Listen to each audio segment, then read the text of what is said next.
Thank you. So my name is Dawn Marick. It's M-A-R-I-C-K.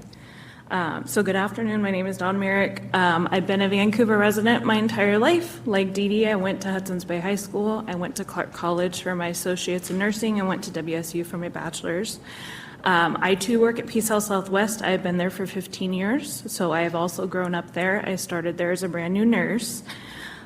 Similar to my coworker, I'm here today to voice concerns about negotiations between the nurses in the hospital that have been ongoing since January 19th, and the potentially negative effects this could have on our community. So the nurses' most pressing concern right now is the ability to retain our experienced nurses at the hospital, nurses like myself and Dee Dee who love the work we do and want to remain in our community to take care of community members. One of our top priorities are increased workplace safety measures for the staff and patients that we care for. So currently at the hospital, only one entrance has screening measures in place, and not all patients who come through this entrance are screened. In 1 month, over 700 weapons were found in this one screening entrance, and some are not found despite current practice of wanding patients at this entrance. A nurse in the ED this last Saturday had a patient who went through a screening process. When the nurse was doing her screening questions, as we do for all patients that come into the medical center, she did say that she had weapons and was found to have both a gun and knife in triage. Luckily, this patient was agreeable to put them in the car and follow our policies, but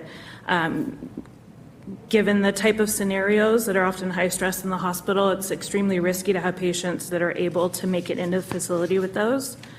Other local hospitals screen at every entrance with much more sophisticated equipment than wanding. Many of our nurses are questioning our hospital's commitment to staff safety and the safety of community members we care for and their families who are often present at the medical center. I